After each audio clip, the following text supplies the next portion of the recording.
Hi hi സോജേട്ടൻ Palakkad. Hi hi. നമസ്കാരം നമസ്കാരം എല്ലാവർക്കും നമസ്കാരം. ആസ്ബിൽ സീസണിലെ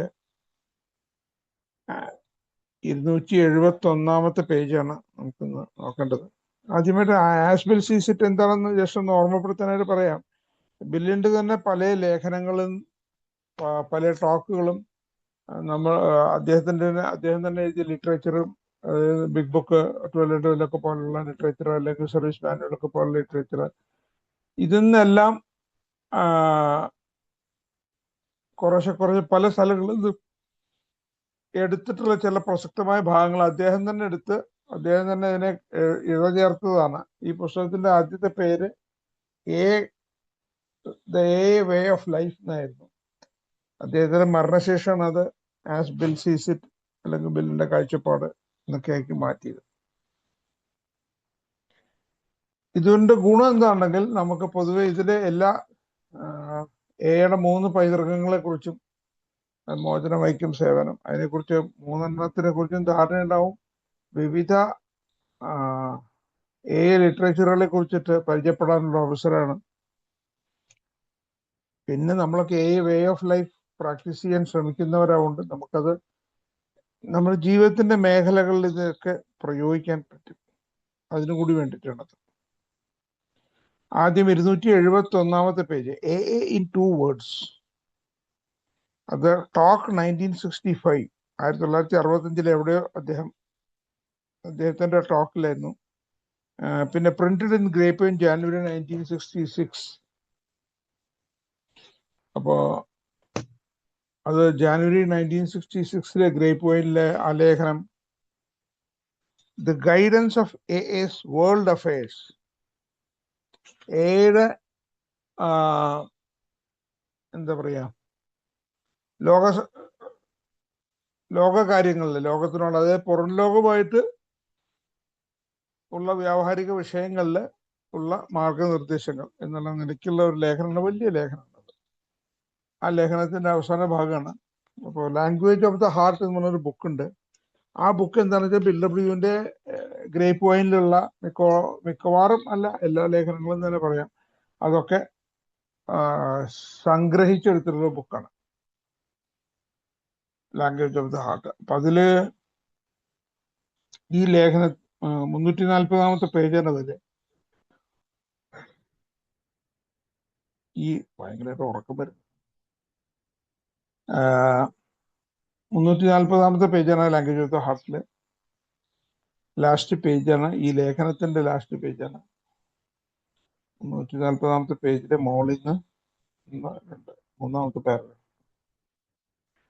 ഓക്കെ, നമുക്ക് ഇത് എഡിറ്റഡ് ആണ്. അപ്പൊ എഡിറ്റഡ് ആവുകൊണ്ട് നമുക്ക് ഈ ആസ്ബിൽ സീസെറ്റിലുള്ളത് തന്നെ വായിക്കാം. എനിക്കിപ്പോ ഇൻ 2 വേർഡ്സ്, അതായത് 2 വാക്കുകളിൽ എയെ നമുക്ക് എക്സ്പ്രസ് ചെയ്യാം, അല്ലെങ്കിൽ എന്താണെന്ന് നമുക്ക് പ്രകടിപ്പിക്കാം. അതിൽ മറ്റുള്ളവർക്ക് മനസ്സിലാക്കാനായിട്ട്, അവനവന് മനസ്സിലാക്കാനായിട്ട് നമുക്ക് എന്താണെന്ന് 2 വാക്കുകൾ പറയാം.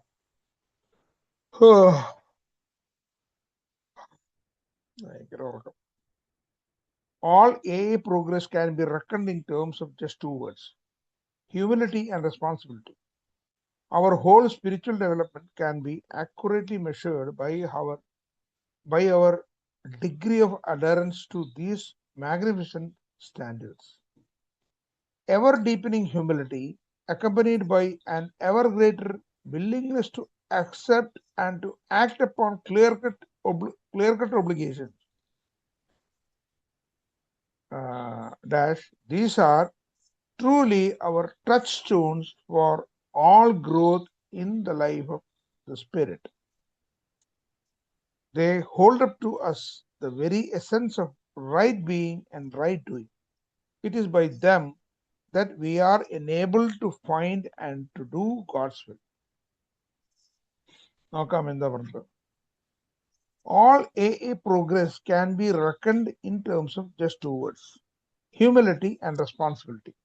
ഇത് വേറൊരു രീതിയിലും പറഞ്ഞിട്ടുണ്ട്, വേറെ സ്ഥലങ്ങളിലും പറഞ്ഞിട്ടുണ്ട്, 12 പറഞ്ഞിട്ടുണ്ട്. അപ്പൊ 12ാം പടിയിൽ ആ ലേഖനത്തിൽ തോന്നുന്നുണ്ട്. എന്തായാലും ഇത് ഭയങ്കര കോട്ട് വയർ, സോറി, ശ്രദ്ധിക്കാൻ പറ്റില്ല ഉറക്കം. അപ്പൊ all a progress can be reckoned in terms of just 2 words. 2 വാക്കുകൾ നമുക്ക് അതിനെ പറയാൻ പറ്റും, കണക്കാക്കാൻ പറ്റും.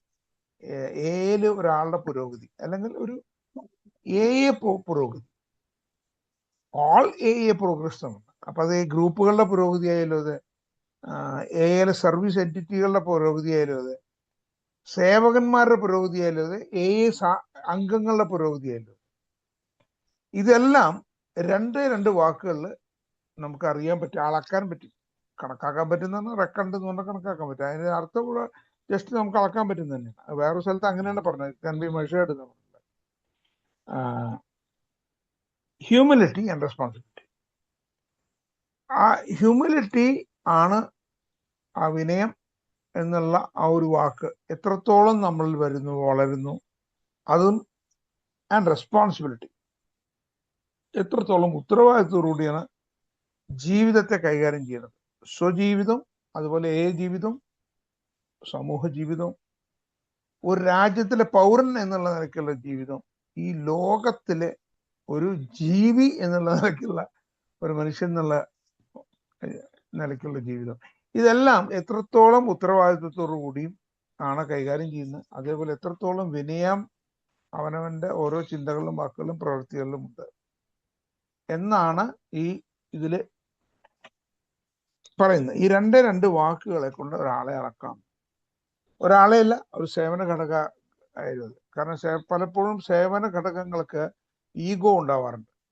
ഈഗോ എന്ന് പറഞ്ഞു കഴിഞ്ഞാൽ നമുക്കറിയാം, ഗ്രൂപ്പുകൾക്ക്, ഇന്റർ ഗ്രൂപ്പുകൾക്ക്, ഇതിനൊക്കെ പലപ്പോഴും ഈഗോ ഉണ്ടാവാറുണ്ട്. അവരുടെയൊക്കെ ഈഗോ നമ്മൾ കാണാറുണ്ട് ചില ഡിസിഷൻസ് എടുക്കുന്ന സമയത്ത്, ഇല്ലേ? അടുത്തുള്ള ഗ്രൂപ്പുകളായിട്ടുള്ള മത്സരം, വാർഷികം നടത്തുന്ന ആരാണ് കൂടുതൽ മെച്ചപ്പെട്ട് നടത്തുക, കുറെ പേരുടെ ടോക്കൺ വാങ്ങിക്കുന്ന, ബർത്ത്ഡേ ടോക്കൺ എന്ന് പറഞ്ഞാൽ ഒരു ഗ്രാറ്റിറ്റ്യൂഡ് ആയിട്ടുള്ള ഒരു കാര്യമാണ്. പക്ഷെ അത് ആ ഗ്രാറ്റിറ്റ്യൂഡിൽ നിന്നൊക്കെ വിട്ടു കഴിഞ്ഞിട്ട് വേറെ രീതിയിലുള്ള ഒരു പൊങ്ങച്ചതിന്റെ ഭാവം കാണാറുണ്ട് പലപ്പോഴും. ഇതൊക്കെ എന്താ പറയാ, ഒരു എന്തോ അത് ഞാൻ അതിനെക്കുറിച്ച് ഞാൻ ജഡ്ജ്മെന്റലാവുമല്ല, പക്ഷെ ഇങ്ങനെയൊക്കെ നമ്മൾ കാണാറുണ്ട്. അതുപോലെ സേവന ഘടകങ്ങൾ തമ്മിലുള്ള മത്സരം.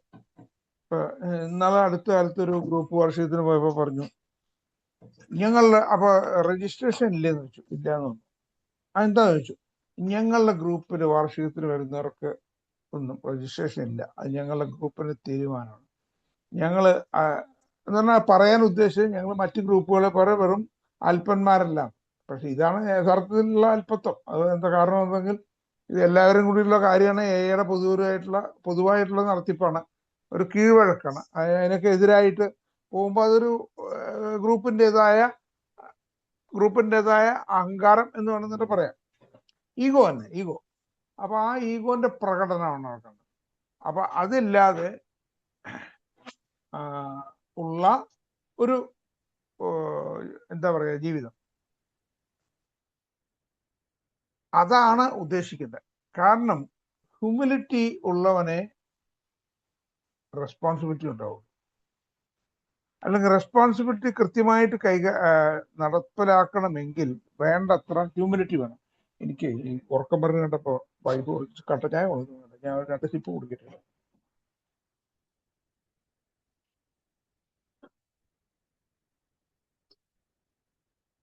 ഞാൻ ഇടയ്ക്ക് ചായ കുടിക്കും, അപ്പൊ ശബ്ദം ഉണ്ടാവും, ക്ഷമിക്കുക. അല്ല പിന്നെ മൈക്ക് ഓഫ് ചെയ്തു, പെട്ടെന്ന് കുടിച്ചെടുക്കാൻ പറ്റില്ല, നല്ല ചൂടുണ്ട്. ഓക്കെ. അപ്പൊ ഈ 2 വാക്കുകളെ കൊണ്ട് നമുക്ക് അളക്കാൻ പറ്റും. ഓൾ എ പ്രോഗ്രസ് ആണ്. ഓൾ എ പ്രോഗ്രസ് അത് ഇൻഡിവിജ്വലിനും ബാധകമാണ്, സേവന ഘടകങ്ങൾക്കും ബാധകം, എല്ലാ ഗ്രൂപ്പുകൾക്കും ബാധകം. ഇനി our whole spiritual development can be accurately measured by our degree of adherence to these magnificent standards. അതെ, ഇനി പറഞ്ഞ എന്താ വെച്ചാൽ നമ്മളുടെ സ്പിരിച്വൽ ഡെവലപ്മെന്റ് എത്രത്തോളം വന്നു. പുരോഗതി മാത്രമല്ല, ഡെവലപ്മെന്റ് എന്ന് പറഞ്ഞു കഴിഞ്ഞാൽ ഒരു മനുഷ്യനിൽ വരുന്ന ഒരു പുരോഗതി മാത്രമല്ല, ആകെ അയാൾക്ക് വരുന്ന ഒരു വളർച്ചയാണ്, ഒരു പരിണാമം എന്നുള്ളതിന് ശരിക്കും ഡെവലപ്മെന്റ് എന്നല്ല പറയുന്നത്. പക്ഷെ ഇതൊരു സ്ലോലി ഉള്ള ഒരു പ്രോസസ് ആവുകൊണ്ട് വേണമെന്നുണ്ടെങ്കിൽ അതിനെ പരിണാമം എന്ന് വിളിക്കാമെന്ന് മാത്രമേ ഉള്ളൂ. ഞാനതിന് അങ്ങനെ ആ ഒരു ആശയത്തിന്റെ അർത്ഥത്തിലാണ് അത് എടുത്തത്, അല്ലാണ്ട് വാക്കിന്റെ അർത്ഥത്തിലല്ല. അതിപ്പോ എന്റെ ഹോം ഗ്രൂപ്പ് ആണെങ്കിലും ഞാനാണെങ്കിലും എന്റെ ഇന്റർ ഗ്രൂപ്പ് ആണെന്നുണ്ടെങ്കിലും 10 കൊല്ലം മുമ്പ് പെരുമാറിയിരുന്ന പോലെയല്ല ഇന്ന് പെരുമാറും. വളരെ മാറ്റങ്ങൾ വന്നിട്ടുണ്ട്. എന്റെ ഇൻഡിവിജ്വൽ എന്നുള്ള നിലയ്ക്ക് എന്നോട് എത്ര പേര് പറഞ്ഞിട്ടുണ്ട്, ഓ താൻ പണ്ടുണ്ടായിരുന്ന ആളല്ലോ, താൻ വലിയ മാറ്റം വന്നിട്ടുണ്ട്. ഇത് എനിക്ക് ഞങ്ങളുടെ ഗ്രൂപ്പിൽ ഞങ്ങൾക്ക് അത് പ്രകടമായി കാണുന്നുണ്ട്. അന്നുണ്ടായിരുന്ന ആദ്യകാലത്ത് ഞങ്ങളുടെ ഇവിടെ ഗ്രൂപ്പ് നടത്തിയിരുന്ന കാലത്ത് ഉണ്ടായിരുന്നതല്ല ഇന്ന് ഈ ഗ്രൂപ്പിന്റെ എന്താ പറയുക ഒരു അവസ്ഥ എന്ന് പറഞ്ഞാൽ, ഇപ്പോൾ ഒരു ബിസിനസ് മീറ്റിംഗ് വന്നു കഴിഞ്ഞാൽ അവിടെ ചർച്ച ചെയ്യുന്ന വിഷയങ്ങള്, അതെങ്ങനെയാണ് അതിനെ അപ്രോച്ച് ചെയ്യണത്, ആ വിഷയങ്ങളെ ഏത് രീതിയിലാണ് ഡിസിഷൻസിലേക്ക് അറൈവ് ചെയ്യുന്നത്. കാരണം ഡിസിഷനിലേക്ക് ഒരു തീരുമാനത്തിലേക്ക് അറൈവ് ചെയ്യണമെന്നുണ്ടെങ്കിൽ നമുക്ക് കുറേ ഇൻപുട്സ് വേണം. ആ ഇൻപുട്ടുകളൊക്കെ ഏത് രീതിയിലും നമ്മളൊരു ആൾട്ടേർഡ് ആറ്റിറ്റ്യൂഡിലാണ് കാണുന്നത്. പലപ്പോഴും പണ്ടൊക്കെ ഈഗോ എന്താ പറയുക മിക്സ് ചെയ്തിട്ടുള്ള രീതിയിലുള്ള പല ബിസിനസ് മീറ്റിങ്ങുകളിലൊക്കെ പലപ്പോഴും പല തർക്കങ്ങളൊക്കെ ഉണ്ടാവാറുണ്ടായിരുന്നു. പക്ഷെ അതൊക്കെ ഇപ്പൊ വളരെ കുറവാണ്. അത് പ്രത്യേകിച്ച് പുതുമക്കാരെ അത് കൊണ്ട് ആകർഷണീയത പുതുമക്കാർക്ക് കൂടും. ഇതൊക്കെ നമ്മൾ എല്ലാ ഗ്രൂപ്പുകളിലും നമ്മൾ ശ്രദ്ധിക്കേണ്ടതാണ്. അപ്പോ എന്താണ് നമ്മൾ പ്രോഗ്രാമിൽ കൂടെ ശരിക്കും ചെയ്യുന്നത് എന്ന് പറഞ്ഞാൽ, എലിമിനേഷൻ, അഹങ്കാരത്തിന്റെ അല്ലെങ്കിൽ ഞാൻ എന്ന ഭാവം എന്നൊക്കെ നമ്മൾ പറയില്ലേ, അതിന്റെ ഈഗോ, അതിന്റെ ഒരു എലിമിനേഷനാണ്. ടോട്ടൽ എലിമിനേഷൻ സാധ്യമല്ലെങ്കിൽ കൂടി അതൊരു അളവ് വരെ കുറച്ചു കൊണ്ടുവരലാണ് നമ്മൾ ചെയ്യുന്നത്. ഈഗോ ബാഷിംഗ് എന്നൊക്കെ പറയും, അത് വലിയ ഒരു ഇതാവും. അപ്പൊ അവിടെ പക്ഷേ ഈഗോ ബാഷിംഗ് നടക്കണം, അല്ലെങ്കിൽ ആ ഒരു അളവ് വരെ കുറയ്ക്കണം എന്നുണ്ടെങ്കിൽ നമ്മളിൽ വരുത്തേണ്ട കുറെ മാറ്റങ്ങളുണ്ട്. അതാണ് ഈ 12 സ്റ്റെപ്സിൽ കൂടെയും 12 ട്രഡീഷൻസിന്റെ ആ ഒരു ഡിസിപ്ലിനിൽ നിൽക്കുമ്പോഴും ഒക്കെ സംഭവിക്കുന്നത്. അങ്ങനെ നിന്ന് അത് ജീവിതത്തിൽ പ്രാക്ടീസായി വരുമ്പോൾ താനെ അറിയാതെ തന്നെ വരും കുറെ മാറ്റങ്ങൾ. ഇത് അപ്പൊ എളിമ ഉള്ള ഒരാള്, എളിമ എന്ന് പറഞ്ഞാൽ ആക്ച്വലി എന്താണെന്നുണ്ടെങ്കിൽ ഞാൻ മനസ്സിലാക്കുന്നത് യാഥാർത്ഥ്യബോധം. ഞാൻ ആരാണെന്ന് മനസ്സിലാക്കുക. അതേപോലെ സേവന ഘടകമാണെങ്കിൽ ആ സേവന ഘടകം എന്താണ് actually, what is it's scope, എന്താണ് സേവന ഘടകത്തിന്റെ സ്കോപ്പ്, ആ സേവന ഘടകത്തിന്റെ ഡ്യൂട്ടി എന്താണ്, അവര് ആ ഉത്തരവാദിത്വത്തോടു കൂടി ഇത് രണ്ടും മനസ്സിലാക്കി കഴിഞ്ഞാൽ, ആ യാഥാർത്ഥ്യബോധം മനസ്സിലാക്കി കഴിഞ്ഞാൽ ആ സേവന ഘടകം, അതൊരു ഗ്രൂപ്പ് ആയിക്കോട്ടെ, ഒരു ഇന്റർ ഗ്രൂപ്പ് ആയിക്കോട്ടെ, ഇൻക്ലൂഡിങ് ജനറൽ സർവീസ് ബോർഡ് ആയിക്കോട്ടെ, അപ്പോ അവർ കൃത്യമായി ഉത്തരവാദിത്വ ബോധത്തോട് പെരുമാറും. ഇത് തന്നെയാണ് വ്യക്തിയിലും സംഭവിക്കുന്നത്. നിരുത്തരവാദപരമായി ജീവിച്ചിരുന്ന ഒരാള് ഉത്തരവാദിത്തത്തിലേക്ക് കടന്നു വരുന്നു. അതിന് വേണ്ടത് യാഥാർത്ഥ്യബോധമാണ്. വാട്ട് ഈസ് ഹി, ഞാൻ എന്താണ്, അയാൾ എന്താണ് എന്ന് അയാൾ മനസ്സിലാക്കുന്നു. ഞാൻ എന്താണ് ഞാൻ മനസ്സിലാക്കുന്നു, എൻ്റെ കഴിവുകളും മനസ്സിലാക്കുന്നു, എൻ്റെ പരിമിതികളും മനസ്സിലാക്കുന്നു. അത് കഴിഞ്ഞ് ഞാൻ അതേപോലെ മറ്റുള്ളവരെയും മറ്റു സാഹചര്യങ്ങളെയും ഒക്കെ അതായിട്ട് അംഗീകരിക്കുന്നു. ആ കഴിവുള്ള കാര്യങ്ങളാണെന്നുണ്ടെങ്കിൽ അത് അവർക്ക് വിട്ടുകൊടുക്കുന്നു. എൻ്റെ കഴിവിന് അതീതമായ കാര്യങ്ങൾ ഞാൻ വിട്ടുകൊടുക്കുന്നു. എൻ്റെ കഴിവിൽ എനിക്ക് ചെയ്യാൻ പറ്റുന്ന കാര്യങ്ങളാണ് ഞാൻ ഒരിക്കലും പറ്റില്ല എന്ന് പറയുന്നില്ല. Be true to your own self, thine own self be true എന്നൊരു വാചകം പണ്ട് കാലത്ത് നമ്മുടെ ബർത്ത്ഡേ ടോക്കണിന്റെ ബാക്കിൽ അടിച്ചിരുന്നു. അപ്പോ നമുക്ക് ആത്മവഞ്ചന ചെയ്യാൻ കഴിയില്ല. പറ്റുന്ന ഒരു കാര്യമാണെന്നുണ്ടെങ്കിൽ അത് നോ എന്ന് പറയാൻ സാധിക്കില്ല. അപ്പൊ ഇതൊക്കെ വരുന്നത് നമ്മുടെ ഉത്തരവാദിത്വ ബോധത്തിൽ. അതാണ് ഇത് വളരെ ഇമ്പോർട്ടൻ്റ് ആയിട്ട് എനിക്ക് തോന്നുന്നുണ്ട്. ഞാൻ അതുകൊണ്ട് കൂടുതൽ ഇതുമ്പോൾ ഷെയർ ചെയ്യുന്നത്. കാരണം നമ്മളുടെ ഓരോരുത്തരിലും വരുത്തേണ്ട സ്വഭാവങ്ങളിൽ വരുത്തേണ്ട ആ മാറ്റത്തിനെ കുറിച്ചിട്ടുള്ള വലിയൊരു ഇൻഫർമേഷനാണ് ബിൽഡപ്പ് തരുന്നത്. അത് രണ്ട് കാര്യമുള്ളൂ. അത് സ്വജീവിതത്തിലും നമ്മൾ പ്രവർത്തിക്കുന്ന മേഖലകളിലും വരുത്തേണ്ട കാര്യമാണ്. അതെന്താണ് 2 കാര്യം? ഒന്ന്, വിനയം, എത്രത്തോളം വിനയമുണ്ട്, എത്രത്തോളം ഉത്തരവാദിത്വ ബോധം.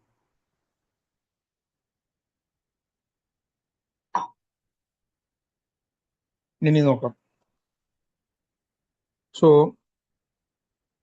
അപ്പൊ ഇതാണ് പറഞ്ഞിട്ടുള്ളത്. Our whole spiritual development can be accurately measured by our degree of adherence to these magnificent standards. ഇത് വളരെ മാഗ്നിഫിഷ്യന്റ് ആയിട്ടുള്ള എന്താ പറയുക, അതിഗംഭീരമായിട്ടുള്ള ഈ രണ്ട് കാര്യങ്ങൾ. സ്റ്റാൻഡേർഡ്സ് എന്ന് പറഞ്ഞു കഴിഞ്ഞാൽ ഒരളവാണ്. സ്റ്റാൻഡേർഡ്സ് അത്രയും വലിയ അളവിലുള്ള, അത്രയും ഗംഭീരമായ ഒരു അളവിലുള്ള ഈ രണ്ട് കാര്യങ്ങളുടെ എത്രത്തോളം നമ്മൾ അതിനെ പാലിച്ചുകൊണ്ട് പോകുന്നു, അഡറൻസ് എത്രത്തോളം നമ്മൾ അതിനോട് പറ്റിച്ചേർന്ന് നിൽക്കുന്നു, അല്ലെങ്കിൽ അതിനെ നമ്മൾ പാലിക്കുന്നു എന്നുള്ളതനുസരിച്ചാണ് സ്പിരിച്വൽ ഡെവലപ്മെന്റിനെ നമുക്ക് അളക്കാൻ പറ്റും എന്നാണ്. Next, ever deepening humility accompanied by an ever greater willingness to accept and to act upon clear-cut obligations എന്നും പറഞ്ഞിട്ട് ഒരു ഹൈഫൻ അല്ല, ഒരു ഡാഷ് ആണ് കൊടുക്കുന്നത്. These are truly our touchstones for all growth in the life of the spirit.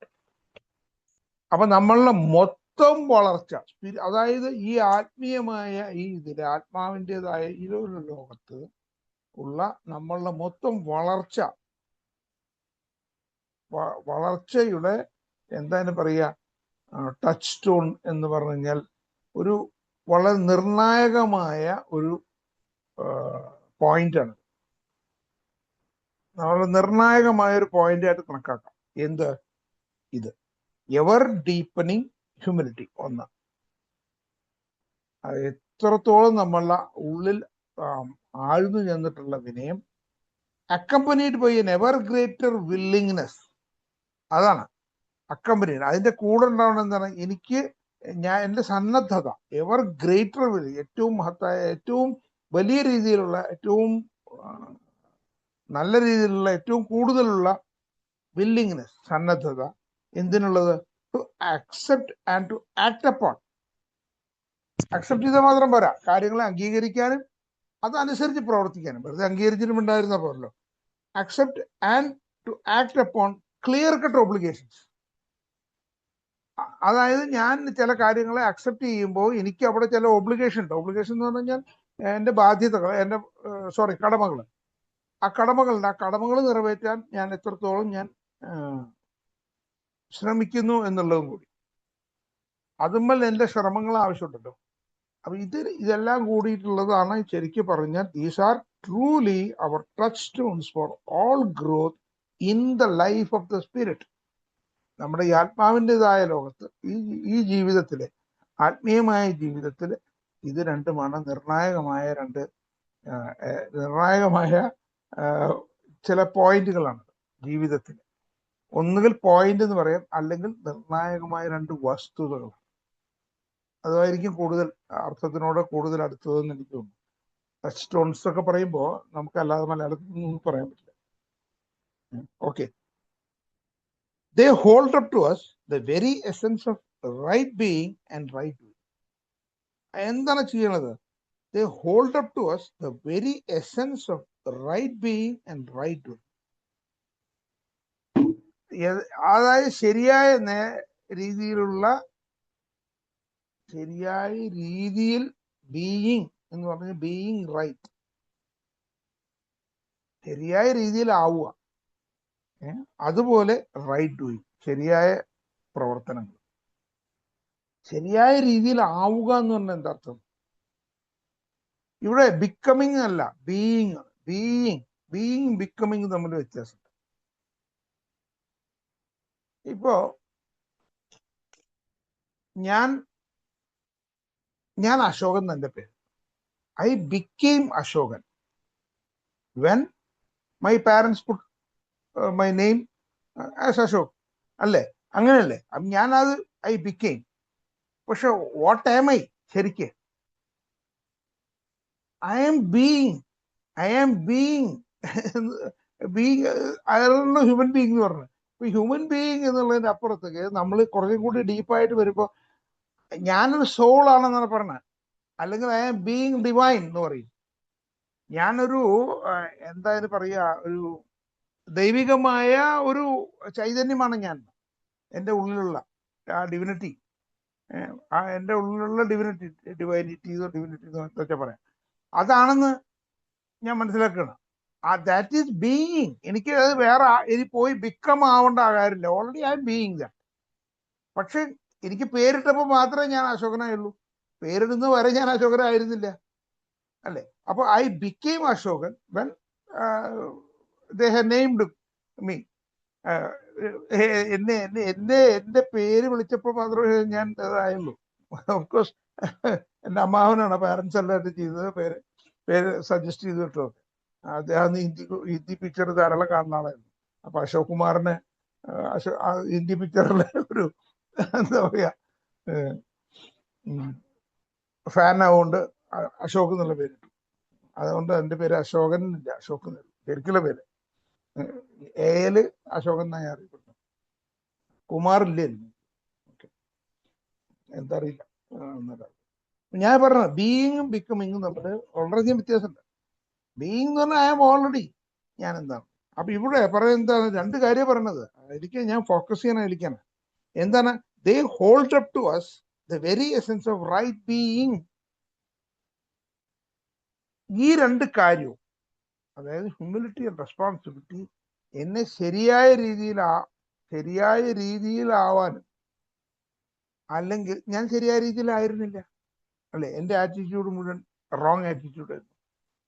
ആ right ആറ്റിറ്റ്യൂഡിലേക്ക് right ആയിട്ട് ഞാൻ ആയ രീതിയിലുള്ള എന്നെ പുനഃസ്ഥാപിക്കൽ, നമ്മൾ പുനർജനിക്കപ്പെട്ടു എന്നല്ലേ പറഞ്ഞത് തേർഡ് സ്റ്റെപ്പിന്റെ അവിടെ.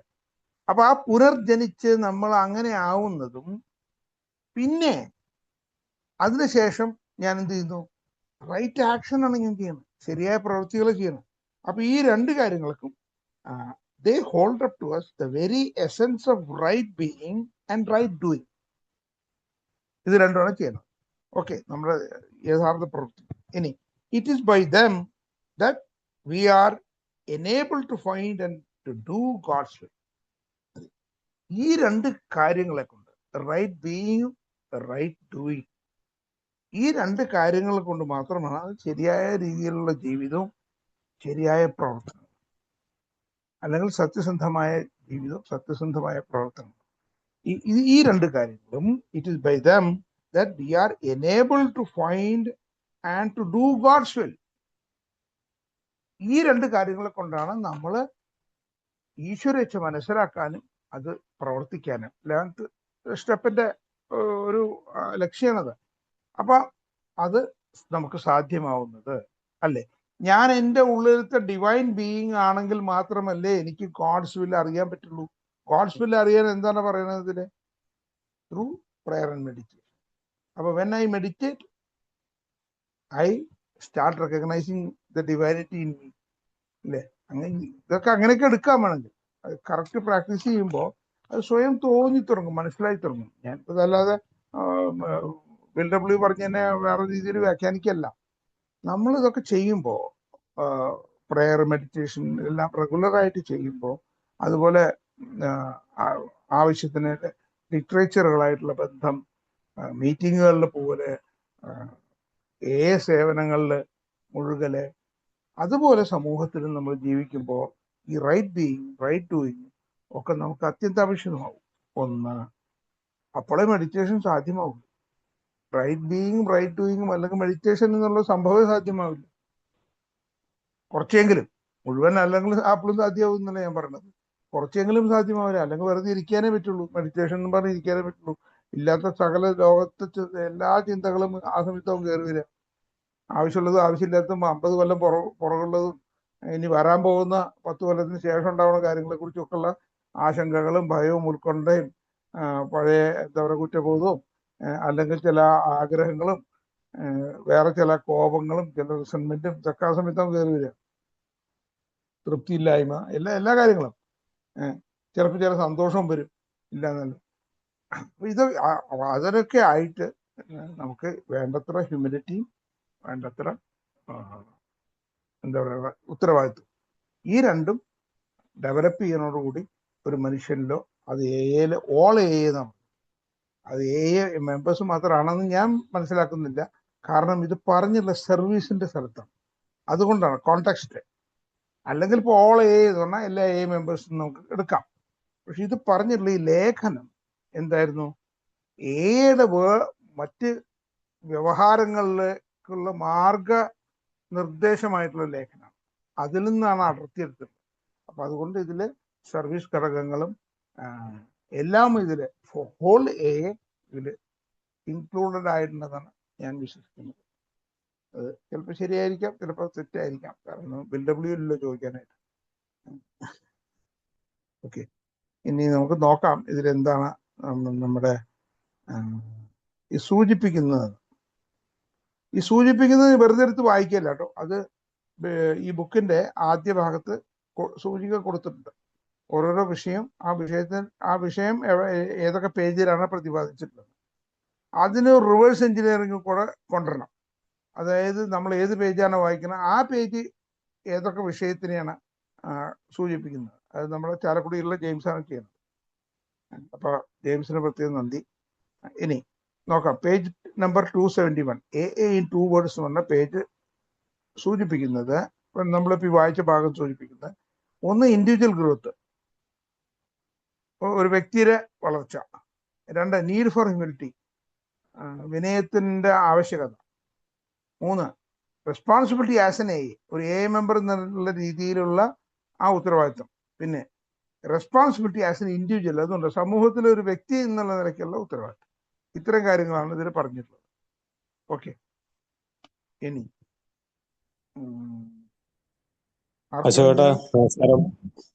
ഹലോ, നമസ്കാരം. നമസ്കാരം. ഞാൻ ജെയിംസ്, ആൽക്കഹോളിക്. ലാസ്റ്റ് സെന്റൻസ് ഉണ്ടല്ലോ, it is by them that we are unable to find and to do God's will ഉള്ളതുണ്ടല്ലോ. അതില് ഇറ്റ് ഈസ് ബൈ ദം ശരിക്കും അത് സൂചിപ്പിക്കുന്നത് ഹ്യൂമിലിറ്റി ആൻഡ് റെസ്പോൺസിബിലിറ്റി അല്ലേ? അതോ right being and right doing?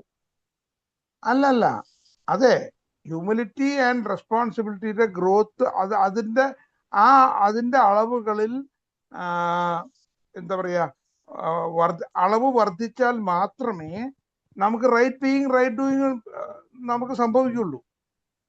ആ റൈറ്റ് ബീയിങ് റൈറ്റ് ഡൂയിങ് വരാനുള്ള കാരണം ഹ്യൂമിലിറ്റിയും ഇത് തന്നെയാണ്. ആ ബാക്കിലേക്ക് പോയാൽ അത് തന്നെയാണ്. ഈ ദം എന്ന് പറഞ്ഞു കഴിഞ്ഞാൽ അത് മൂലകാരണം അത് തന്നെയാണല്ലോ. നമ്മളിൽ വരുന്ന വിനയവും ഉത്തരവാദിത്വ ബോധവും, ആ ഉത്തരവാദിത്വ ബോധം തന്നെയാണ് ഇതിലേക്ക് വരുന്നത്. അപ്പൊ അത് വരുന്ന വഴിയാണ് right being and right doing. രാജോട്ടൻ പറഞ്ഞപ്പോഴേ അവസാനം പറഞ്ഞപ്പോ അത് right being and right doing ആണ്, ഇറ്റ് ഈസ് ബൈ ദം എന്ന് സൂചിപ്പിച്ച പോലെ തോന്നി. അപ്പൊ അതൊന്ന് ക്ലാരിഫിക്കേഷൻ വേണ്ടി ചോദിച്ചതാണ്. അല്ല, അതെ, താങ്ക് യു. ക്ലാരിഫൈ ചെയ്ത് നന്നായി. അത് രണ്ടും വരുമല്ലോ, ഇത് രണ്ടും റിലേറ്റഡ് ആണല്ലോ. കാരണം മറ്റേതിൽ നിന്നാണ് ഇത് വരുന്നത്. ഇത് ആ രീതിയിലാണ് ഞാൻ പറഞ്ഞെന്നുള്ളൂ. കാരണം ഇത് അത് കഴിഞ്ഞിട്ട് സെന്റൻസ് ആവുണ്ട്, കണ്ടിന്യൂഷൻ സെന്റൻസ് ആവുണ്ട്. ഞാൻ അപ്പൊ ഇതിനെ പറഞ്ഞു. അപ്പൊ റൈറ്റ് ബീയിങ് റൈറ്റ് ഡൂയിങ് ഒരാൾക്ക് വരണമെന്നുണ്ടെങ്കിൽ, സംഭവിക്കണമെന്നുണ്ടെങ്കിൽ, അല്ലെങ്കിൽ ഒരാളുടെ നേരായ വഴിയിൽ മാത്രം പ്രവർത്തിക്കണം എന്നുണ്ടെങ്കിൽ, ഇത് സിമ്പിൾ പറഞ്ഞു കഴിഞ്ഞാൽ 11th and 12th സ്റ്റെപ്സുകളാണ്. അപ്പൊ ഈ 11th and 12th സ്റ്റെപ്സുകൾ കൂടെ നമ്മൾ വരുമ്പോ, ഇപ്പൊ 12th സ്റ്റെപ്പിലെ എല്ലാ വ്യവഹാരങ്ങളിലും പാലിക്കണം എന്ന് പറയുന്നില്ലേ, എല്ലാ വ്യവഹാരങ്ങളിലും പാലിക്കാൻ ശ്രമിക്കണം. അതാണ് റൈറ്റ് ഡൂയിങ്. റൈറ്റ് ബീയിങ് എന്താണ്? ഈ ഈശ്വരേച്ഛ മനസ്സിലാക്കൽ. അപ്പൊ ആ ഈശ്വരേച്ഛ മനസ്സിലാക്കി ജീവിച്ച് ഇതുപോലെ വന്നു കഴിഞ്ഞാണെങ്കിൽ നമുക്ക് തീർച്ചയായിട്ടും, അപ്പൊ നമുക്ക് പ്രയർ ആൻഡ് മെഡിറ്റേഷൻ, ഈശ്വരച്ചയെ കുറിച്ച് ലാസ്റ്റാണ് പറയുന്നത്. അപ്പൊ പ്രയർ ആൻഡ് മെഡിറ്റേഷനിൽ കൂടെയും നേരായ രീതിയിലും ചെയ്യുകയാണെന്നുണ്ടെങ്കിൽ ഈ ഗോഡ്സ് വില്ല് മനസ്സിലാക്കിയിട്ടുള്ള ജീവിതം സാധ്യമാകും. അതിന് പക്ഷെ വേണ്ടത് എന്താണ്? വേണ്ടത് വളർച്ചയാണ്. ആ വളർച്ച ഹ്യൂമിലിറ്റി കൂടെയും, ഒരാൾ കൈവരിക്കുന്ന ഹ്യൂമിലിറ്റിയും അതേപോലെ ഉത്തരവാദിത്വ ബോധമാണ്. അതാണ് ഒരു കാര്യം. അപ്പൊ അതിന് തന്നെ പറയാം, ജെയിംസ് പറഞ്ഞ കറക്റ്റ് ആണ്, അതിനെ തന്നെ പറയാം. ഓക്കെ, താങ്ക് യു ചേട്ടാ. ഓക്കെ, ഇനി എന്തെങ്കിലും ഉണ്ടോ ആർക്കെങ്കിലും? Anything?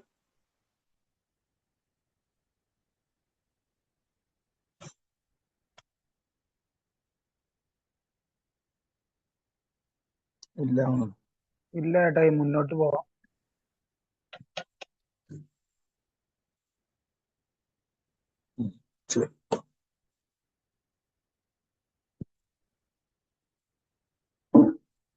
Page 272. Troubles of our own making. Alcoholics Anonymous, page 62 ഇംഗ്ലീഷില്. മലയാളത്തിലാവുമ്പോൾ ആ ഭാഗത്തൊക്കെ ഒരു പേജ് മുമ്പാ വരിക, 61 വരില്ല. നോക്കട്ടെ എന്താണ്. Selfishness, self centredness, that we think is the root of our troubles. Oh, തീർച്ചയായിട്ടും 61 ആണ്.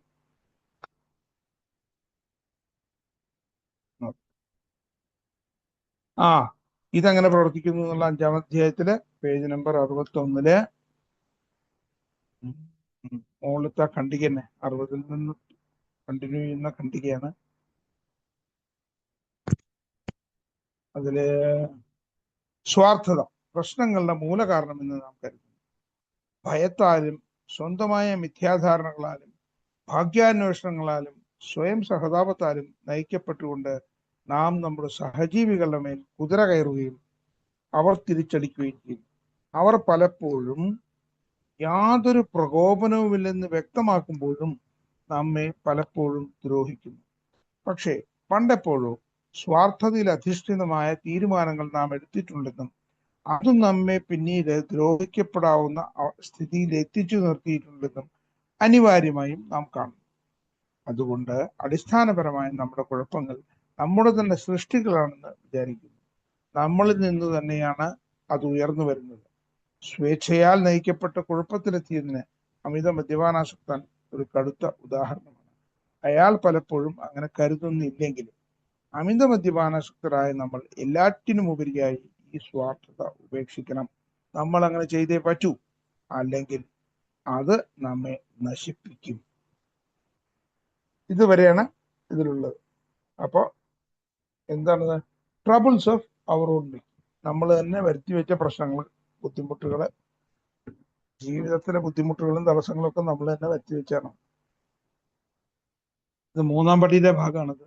3-ാം പടി കുറിച്ചിട്ട് ബിഗ് ബുക്കിൽ പറയുന്ന ആ 10-12 പാരഗ്രാഫുകളിലാണ് പെട്ടതാണ്. നോക്കാം.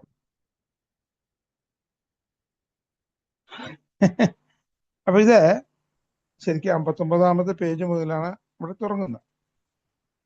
59-ാമത്തെ പേജിലെ മലയാള ബിഗ് ബുക്കില് ABC കഴിഞ്ഞതിന് ശേഷം പറയുന്നത്, ഇത് ബോധ്യപ്പെട്ടാൽ, അതായത് 1-2 പടികൾ ബോധ്യപ്പെട്ടാൽ ഞങ്ങളുടെ ആഗ്രഹങ്ങളുടെ ജീവിതങ്ങളും ഞങ്ങൾ മനസ്സിലാക്കുന്ന തരത്തിലുള്ള ദൈവത്തിന്റെ സംരക്ഷണത്തിലേക്ക് തിരിച്ചുവിടാൻ തീരുമാനമെടുത്തു എന്ന 3-ാമത്തെ പടിയിൽ നാം എത്തിച്ചേരും. ഞങ്ങൾ എന്താണ് അതുകൊണ്ട് ശരിക്കും അർത്ഥമാക്കുന്നത്? ഞങ്ങൾ ശരിക്കും എന്താണ് ചെയ്യുന്നത്? ഇതാണ് അവിടുത്തെ 2 ഇഷ്യൂ, 2 ക്വസ്റ്റ്യനാണ് നമ്മളോട് തന്നെ ചോദിക്കേണ്ട ക്വസ്റ്റ്യൻ. അതായത് 3-ാം പടി ഇങ്ങനെ പറയുമ്പോൾ എന്താണ് അർത്ഥമാക്കുന്നത്, ഞാൻ എന്താണ് ഞാൻ ചെയ്യേണ്ടത്?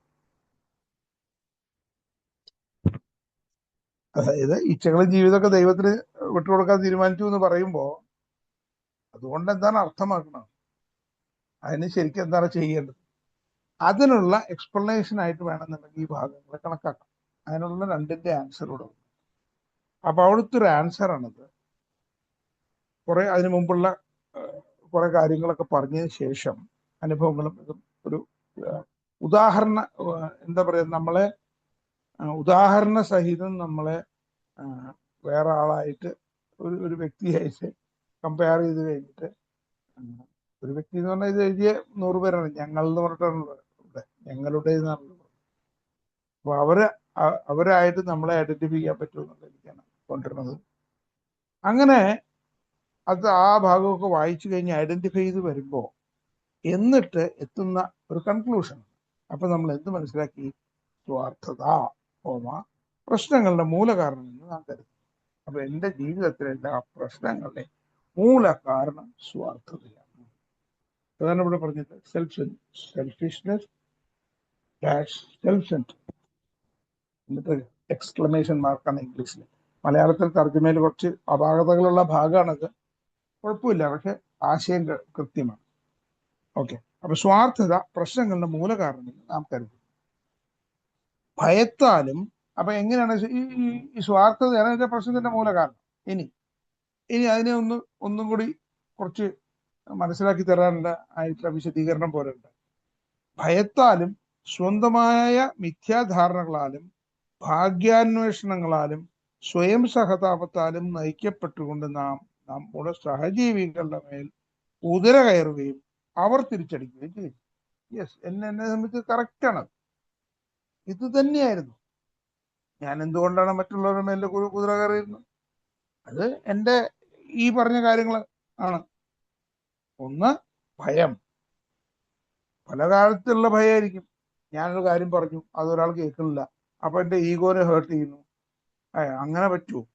അപ്പൊ എനിക്ക് എൻ്റെ അഭിമാനബോധത്തിന് കുറവ് വരും. ഞാൻ വലിയ ദുരഭിമാനിയാണ്, അപ്പൊ എൻ്റെ അഭിമാനം കളഞ്ഞില്ലേ എന്നും പറഞ്ഞിട്ടുള്ള വലിയ പോവില്ലേ എന്നുള്ള ഭയം.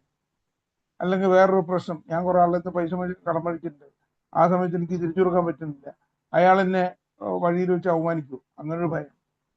അല്ലെങ്കിൽ ഫിസിക്കലി ഞാൻ വേറെ ചില കൊള്ളരുതായ്മകൾ ചിലത് ചെയ്തിട്ടുണ്ട്, അതിന് നാളെ അടി കിട്ടുമോ? ഇല്ലെങ്കിൽ വെള്ളമടിച്ച് വരുന്ന സമയത്ത് ആരൊക്കെ തെരുവിളിച്ചിട്ടുണ്ട്, പിറ്റേ ദിവസം ഓർമ്മയും കൂടി ഉണ്ടാവില്ല. അപ്പോ ആരെങ്കിലും പിറ്റേ ദിവസം കാലത്ത് തന്നെ വന്നിട്ട് എന്താ പറയാ, എന്തെങ്കിലും പ്രശ്നം ഉണ്ടാക്കുമോ? അപ്പൊ ഇങ്ങനെയൊക്കെയുള്ള പല പല ഭയങ്ങൾ. പിന്നെന്താണ്? സ്വന്തമായ മിഥ്യാധാരണകൾ. അത് എന്നെ തന്നെ ഞാൻ എന്തോ ഒരു വലിയ ഒരു ഇമേജ് ആയിട്ടാണ് ഞാൻ കൊണ്ടു നടക്കുന്നത്. ആ മിഥ്യാധാരണയാണ്, അത് ഡെലൂഷനാണ്. ആ ഡെലൂഷനാണ് ഇവിടെ കൃത്യമായിട്ട് പറയുന്നത്. Driven by 100 forms of fear, self delusion, self seeking and self pity. ഇത് ഭാഗ്യാന്വേഷണം എന്ന് പറഞ്ഞ വാക്ക് ശരിയല്ല. ഓക്കെ, സെൽഫ് സീക്കിംഗ് ആണ്. അത് എനിക്ക് തന്നെ എല്ലാം വേണമെന്നുള്ള അടുത്ത വാക്ക്. അപ്പൊ ഭയം, അത് കഴിഞ്ഞ് എന്താ പറയുക, സെൽഫ് ഡെലൂഷൻ, ഞാൻ എന്നെ തന്നെ മിഥ്യാധാരണ, ഞാൻ എന്നെ തന്നെ എന്തോ വേറൊരു പ്രത്യേക ഒരു ഇമേജിലാണ് ഞാൻ കൊണ്ടു നടന്നിരുന്നത്. പിന്നെ സെൽഫ് സീക്കിംഗ്, എനിക്ക് തന്നെ കാര്യങ്ങൾ വേണമെന്നുള്ള അത് തന്നിലേക്ക് തന്നെയുള്ള ശ്രദ്ധാകേന്ദ്രീകരണം, അതാണ് സെൽഫ് സീക്കിംഗ്. അല്ലെങ്കിൽ ശ്രദ്ധാകേന്ദ്രീകരണം മാത്രമല്ല, എല്ലാം തനിക്ക് തന്നെ വേണമെന്നാണ്. ഇതൊക്കെ സ്വാർത്ഥതര പല രൂപങ്ങളാണ്. Self manifested in various forms പറയും, അതാണത്. Manifestation of self in various forms. സ്വാർത്ഥത പല രീതിയിൽ പ്രകടമാക്കപ്പെടുന്നുണ്ട്. അപ്പൊ self seeking and self pity, അല്ലെങ്കിൽ അപ്പൊ പിന്നെന്താണ്, എനിക്ക് അല്ലെങ്കിൽ ഒരു വലിയ സ്വയം സഹതാപം എന്നാണ് ഇതിന്റെ വാക്ക് പറയണത്. അതായത് എനിക്ക് എന്നോട് തന്നെ ഒരു പല രീതിയിലുള്ള സഹതാപം. അത് ചിലപ്പോൾ നിരാശാബോധത്തിലേക്ക് പോകും, ചിലപ്പോൾ അത് കുറച്ചു നേരത്തേക്ക് എനിക്കൊരു കംഫർട്ട് സോണാണ്. അങ്ങനെയൊക്കെ പലതും ഉണ്ടാവും. അപ്പൊ എനിക്ക് മാത്രം എന്തിങ്ങനെ സംഭവിച്ചു, എന്തുകൊണ്ട് ഞാൻ ഇങ്ങനെ ആയിപ്പോയി, എനിക്ക് എന്താ രക്ഷപ്പെടാൻ പറ്റാത്തത്, ഞാൻ ശ്രമിക്കുന്നുണ്ടല്ലോ. ഇല്ലെങ്കിൽ വേറൊരു മിഥ്യാധാരണ, ഞാൻ ആരെ ഉപദ്രവിച്ചിട്ടില്ലല്ലോ, പിന്നെന്താ ആൾക്കാരൊക്കെ എന്നെ ഉപദ്രവിക്കുന്നു. ഇത് രണ്ടും കൂടിയതാണ്. അതായത് സെൽഫ് ഡെലൂഷനും സെൽഫ് പിറ്റിയും കൂടിയതാണ്. അപ്പൊ ഇങ്ങനെയുള്ള ഒരു കോംപ്ലക്സ് ആയിട്ടുള്ള ഒരു മാനസിക അവസ്ഥയിലാണ്. ഓക്കെ, അതിനെ കുറിച്ചാണ് വിവരിക്കുന്നത്. അപ്പൊ സ്വാർത്ഥത പ്രശ്നങ്ങളുടെ മൂലകാരണമെന്ന് നാം കരുതുന്നു. ഭയത്താലും സ്വന്തമായ മിഥ്യാധാരണകളാലും ഭാഗ്യാന്വേഷണങ്ങളാലും സ്വയം സഹതാപത്താലും നയിക്കപ്പെട്ടുകൊണ്ട് നാം നമ്മുടെ സഹജീവികളുടെ മേൽ കുതിര കയറുകയും അവർ തിരിച്ചടിക്കുകയും ചെയ്യും. അതാണ് സംഭവിച്ചിട്ടുള്ളത് തന്നെയാണ്. എൻ്റെ ജീവിതത്തിൽ അത് തന്നെ സംഭവിച്ചിട്ടുള്ളത്, ഒരു മാറ്റമില്ല. ഇനി അവർ പലപ്പോഴും യാതൊരു പ്രകോപനവും ഇല്ലെന്ന് വ്യക്തമാക്കുമ്പോഴും നമ്മെ പലപ്പോഴും ദ്രോഹിക്കുന്നു. യെസ്, എത്രയോ തവണ ഞാൻ അങ്ങോട്ട് പ്രകോപനം ഇല്ലാത്ത സമയത്ത് തന്നെ എനിക്ക് കിട്ടുന്നുണ്ട് പലതും. അപ്പൊ അതിന്റെ കാരണം പറയുന്നുണ്ട്. പക്ഷേ പണ്ടെപ്പോഴോ സ്വാർത്ഥതയിൽ അധിഷ്ഠിതമായ തീരുമാനങ്ങൾ നാം എടുത്തിട്ടുണ്ടെന്നും അതു നമ്മെ പിന്നീട് ദ്രോഹിക്കപ്പെടാവുന്ന സ്ഥിതിയിൽ എത്തിച്ചു നിർത്തിയിട്ടുണ്ടെന്നും അനിവാര്യമായും നാം കാണുന്നു. ഇല്ലേ? ചില സമയത്ത് ഇപ്പൊ ഞാൻ പറയാം, ഞാൻ ഒരാളെ കുറിച്ചൊരു ഗോസിപ്പ് പറഞ്ഞു, അത് അയാളെ ചെവിയിലെത്തിണ്ടാവും. അയാള് വിവേകമതിയാവുകൊണ്ട് ചിലപ്പോൾ എന്ത് ചെയ്യും, ആ സമയത്ത് അയാളൊന്നും പറഞ്ഞിട്ടുണ്ടാവില്ല, കേട്ടു ധരിച്ചില്ല. അയാൾക്ക് ഒരു സാഹചര്യം വരുമ്പോൾ, എന്നെ ഇൻസൾട്ട് ചെയ്യാനൊരു സാഹചര്യം വരുമ്പോൾ തീർച്ചയായിട്ടും അയാൾ എന്നെ പബ്ലിക്കിന്റെ മുമ്പിലിട്ട് വഷളാക്കും. അത് ഞാനപ്പോൾ അത്ഭുതപ്പെടും, ഞാൻ ഇയാളെ ഒന്നും പറഞ്ഞിട്ടുണ്ട്. പക്ഷെ ചിലപ്പോൾ 2 വർഷം മുമ്പ് 3 വർഷം മുമ്പ് എവിടെയെങ്കിലും വെച്ചിട്ട് ഇയാളെ കുറിച്ചിട്ട് ഞാൻ ഇല്ലാത്ത കാര്യങ്ങൾ എന്തെങ്കിലും പറഞ്ഞിട്ടുണ്ടാവും. അത് വെള്ളമടിച്ചിട്ടാവാം, അല്ലെങ്കിൽ വെറുതെ കൂട്ടുകാരുടെ കൂടെ ഇറക്കുമ്പോഴാവാം, വെറുതെ സംസാരിക്കുമ്പോൾ ഒരു ശീലം എന്നുള്ള നിലയ്ക്ക് ആയിരിക്കാം, ഇങ്ങനെയൊക്കെ വന്നിട്ടുണ്ടാവും. അതൊക്കെ പക്ഷെ പിന്നീട് ദ്രോഹിക്കപ്പെടും. ആ സമയത്ത് നമ്മൾ അത്ഭുതപ്പെടും, ഇയാൾക്ക് എന്ത് പറ്റി, ഇയാളെന്തിനാ എന്നെ ഇങ്ങനെ ഇത് ചെയ്യുന്നത്. അപ്പൊ അതിനുള്ള ഉത്തരമാണ് അത് പണ്ടക്കാണ്ട് ചെയ്തിട്ടുണ്ടാവും. അതിനുള്ള കാവ്യനീതി ഉറപ്പാക്കണം, അത്രേ ഉള്ളൂ, വേറെ ഒന്നുമില്ല. ഇനി അതുകൊണ്ട് അടിസ്ഥാനപരമായ നമ്മുടെ കുഴപ്പങ്ങൾ നമ്മുടെ തന്നെ സൃഷ്ടികളാണെന്ന് വിചാരിക്കുന്നു. അപ്പൊ അടിസ്ഥാനപരമായുള്ള ബേസിക് പ്രോബ്ലം എന്താണ്? എന്റെ സൃഷ്ടിയാണ്. ഞാൻ എപ്പോഴും ഉണ്ടാക്കി വെച്ചിട്ടുള്ള ചില പ്രശ്നങ്ങളുടെ മറുപടി എനിക്കിപ്പോ കിട്ടുക, അത്രേ ഉള്ളൂ. നമ്മളിൽ നിന്ന് തന്നെയാണ് അത് ഉയർന്നു വരുന്നത്, വേറെ എവിടുന്നുമല്ല. സ്വേച്ഛയാൽ നയിക്കപ്പെട്ട് കുഴപ്പത്തിലെത്തിയതിന് അമിത മദ്യപാനാസക്തൻ ഒരു കടുത്ത ഉദാഹരണമാണ്. അപ്പൊ ഇതെല്ലാം സ്വാർത്ഥതയുടെ പ്രകടമായ രൂപങ്ങളാണ്, വിവിധ രൂപങ്ങളാണ്. അതിൽ കൂടെ ഞാൻ പ്രവർത്തിച്ച കാരണം എനിക്ക് പറ്റിയിട്ടുള്ള പിന്നീട് ചില തിരിച്ചടികൾ എനിക്ക് കിട്ടുകയാണ് ചെയ്യുന്നത്. അതിന് എന്നെ പോലൊരു ഒരു അമിത മദ്യപാനാസക്തി കടുത്ത ഉദാഹരണമാണ്. എന്റെ ലൈഫ് നോക്കിക്കഴിഞ്ഞാൽ ത്രൂ ഔട്ട് അങ്ങനെയായിരുന്നു, ത്രൂ ഔട്ട്.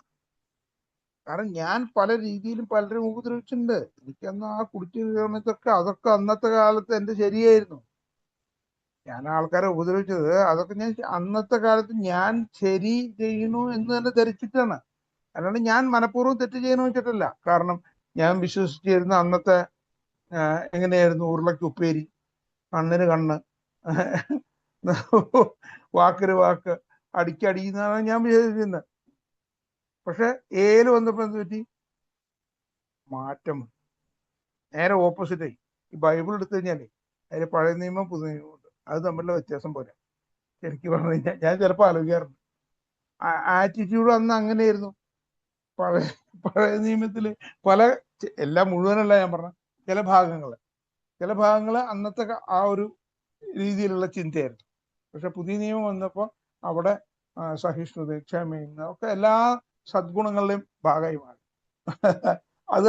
അതുപോലെ വേണമെന്നുണ്ടെങ്കിൽ കണക്കാക്കാം. എൻ്റെ ഒരു മാനസികാവസ്ഥ അതൊക്കെ തന്നെയായിരുന്നു. മാനസികാവസ്ഥ, സ്വഭാവം അങ്ങനെയായിരുന്നു. അപ്പൊ അത് തന്നെ പറഞ്ഞ് സ്വേച്ഛയാൽ നയിക്കപ്പെട്ട കുഴപ്പത്തിലെത്തിയതിന് അമിത മദ്യപാനാസക്തൻ കടുത്ത ഉദാഹരണമാണ്. അയാൾ പലപ്പോഴും അങ്ങനെ കരുതുന്നില്ലെങ്കിൽ, യെസ് എക്സാക്ട്ലി, അന്ന് മനസ്സിലായിരുന്നില്ല. അമിത മദ്യപാനാസക്തരായ നമ്മൾ എല്ലാറ്റിനും ഉപരിയായി ഈ സ്വാർത്ഥത ഉപേക്ഷിക്കണം. നമുക്ക് വേണ്ട എന്താണ്? ഈ സ്വാർത്ഥത നമ്മൾ ഉപേക്ഷിക്കണം, മൂലകാരണം ഉപേക്ഷിക്കണം.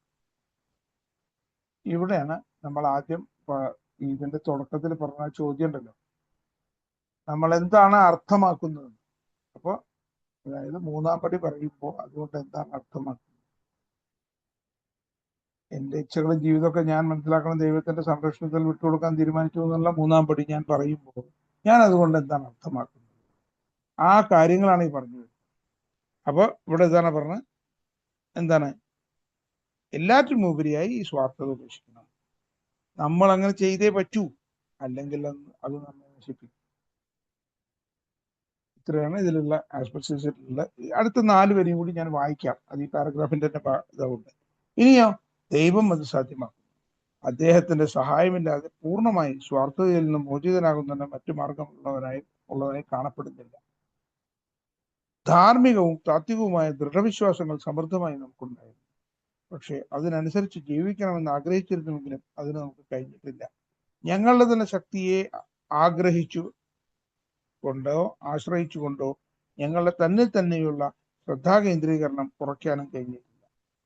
ഞങ്ങൾക്ക് ദൈവത്തിന്റെ സഹായം ഉണ്ടാകേണ്ടതുണ്ടായിരുന്നു. അപ്പൊ നമ്മൾ അർത്ഥമാക്കുന്ന കാര്യങ്ങളാണ് എന്നുള്ള എനിക്കാണ് ഞാനിത് ബാക്കി കൂടി വായിച്ചത്.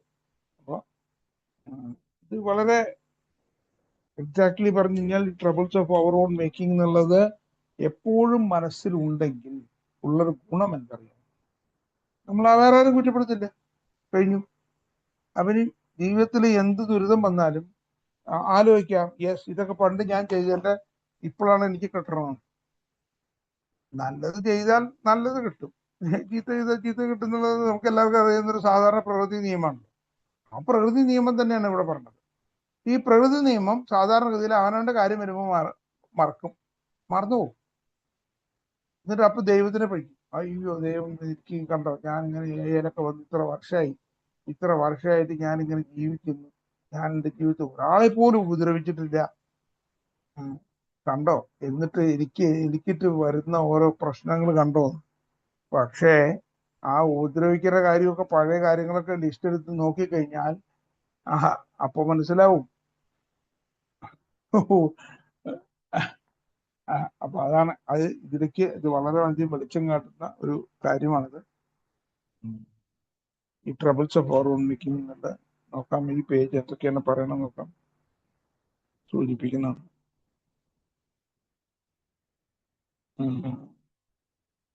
272. ഒന്ന്, സെൽഫിഷ്നെസ്, സ്വാർത്ഥതയെ കുറിച്ചാണ് പറയുന്നത്. രണ്ട്, വിൽ എന്ന് പറഞ്ഞാൽ ഇച്ഛാശക്തി. അപ്പൊ അതിനെക്കുറിച്ച് ഈ രണ്ട് കാര്യങ്ങളെ കുറിച്ചാണ് എനിക്ക് പറഞ്ഞത്. ഇതില് ഈ വിൽ എന്ന് പറയുന്നത് എവിടെയായിരിക്കാം? അതായത് വിൽ എന്നുള്ളത് പറയുന്നത്, so our troubles we think are basically of our own making എന്നുള്ള കാര്യം അംഗീകരിക്കാനുള്ള ഒരു ഇച്ഛാശക്തി ഉണ്ടാവും. അതായത് ഈ പ്രശ്നങ്ങളൊക്കെ ഞങ്ങൾ തന്നെ ഉണ്ടാക്കിയതാണ് എന്നുള്ള രീതിയിലേക്ക് ചിന്തിക്കാനും അംഗീകരിക്കാനുമായിട്ടുള്ള ഒരു വലിയ ഒരു ഇച്ഛാശക്തിയുടെ ആവശ്യമുണ്ട്. അതായിരിക്കണം ഇവിടെ വിൽ എന്ന് പറഞ്ഞ് ഉദ്ദേശിച്ചത് എന്നാണ് ഞാൻ മനസ്സിലാക്കുന്നത്. എന്തായാലും എല്ലാവർക്കും നന്ദി. 10:45 എന്തായാലും ആർക്കെങ്കിലും എന്തെങ്കിലും പറയേണ്ടതിന് 5 മിനിറ്റ് ഞാൻ ഇരിക്കാം. ഇന്ന് 2 പേജ് 273 അടുത്ത ആഴ്ച.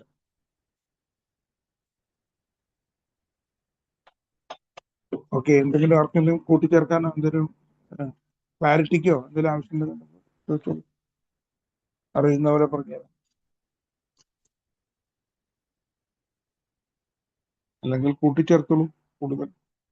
കൂടുതൽ നന്നായിരിക്കും ബാക്കിയുള്ള പ്രയോജനം.